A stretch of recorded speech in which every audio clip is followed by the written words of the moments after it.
Hi, tonight's review is Ardmore, and it's the Ardmore Legacy, 40% alcohol by volume, and at a really reasonable price. In Canada I paid about $50, $49.99, 1 penny less than $50. So it's not expensive, there's no age statement. There is chill filtration, and like I said, the alcohol by volume is 40%.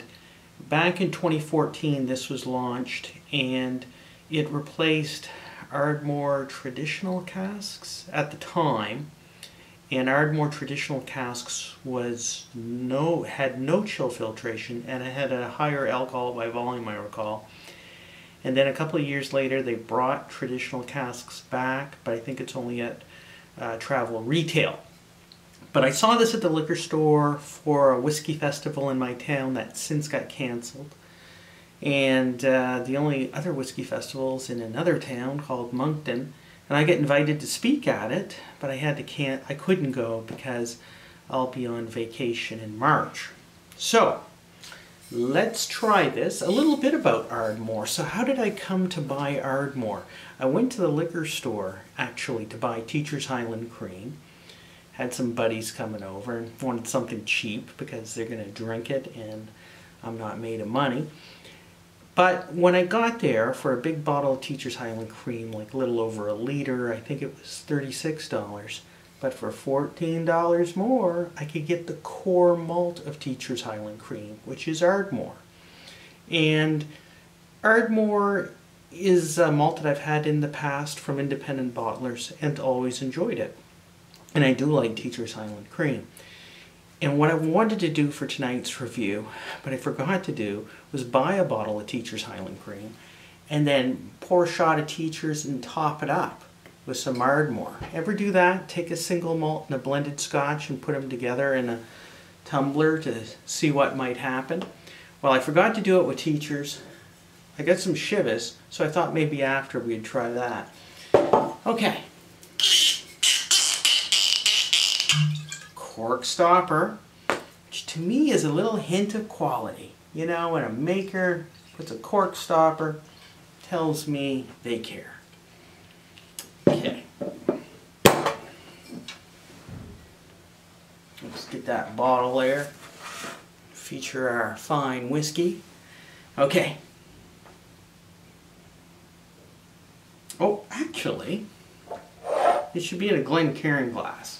I'll save this tumbler for later to mix with a bit of Chivas.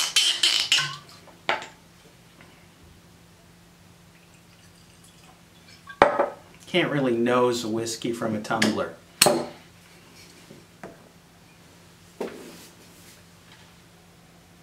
Okay, so the nose is maritime, but it's not over the top peat. There's not a ton of smoke, but there's a bit of smoke and tar. Almost a diesel note, but in a good way. Maybe some seaweed. Yeah, it reminds me of like a beach. Salt water, Atlantic Ocean. On a cold day in the fall. Okay, let's try it.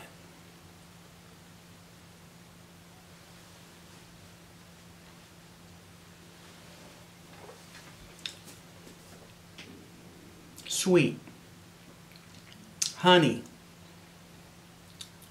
peated honey, peat smoke, some oak lurking in the background, but it's not what I would call oaky. Ardmore is 80% peated malt and 20% unpeated malt. So for a Highland whiskey, this is not just a honey bomb.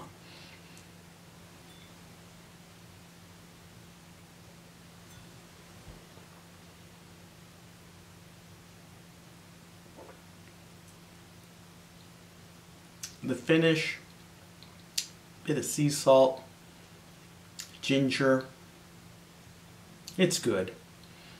For $50 for a single malt scotch, you're getting value for money. It's balanced. There's no bitterness. There's nothing cheap about it. It's a solid little whiskey. It's what I would call light to moderately peated. It's not like an Islay. It's not like a whiskey from the Isle of Skye, like say Talisker. It's lighter, but it's good and it's enjoyable.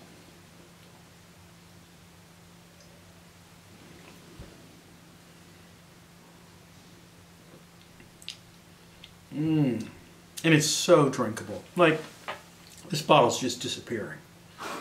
So, we're going to do a live experiment. So, thumbs up. We like Ardmore. It's a really good single malt, good value for money. We've established that. Now, what happens when we take Ardmore and we added in some blended Scotch? And really what we should do is just take a little bit of Ardmore and top it up to a blend.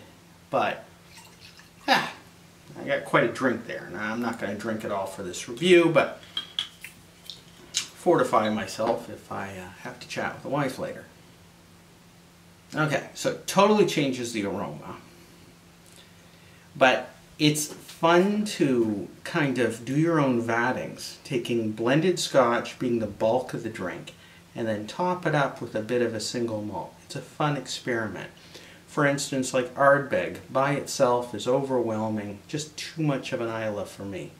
But take something like Teacher's Highland Cream, and then maybe 2 parts Teacher's, 1 part Ardbeg. Interesting experiment. Okay.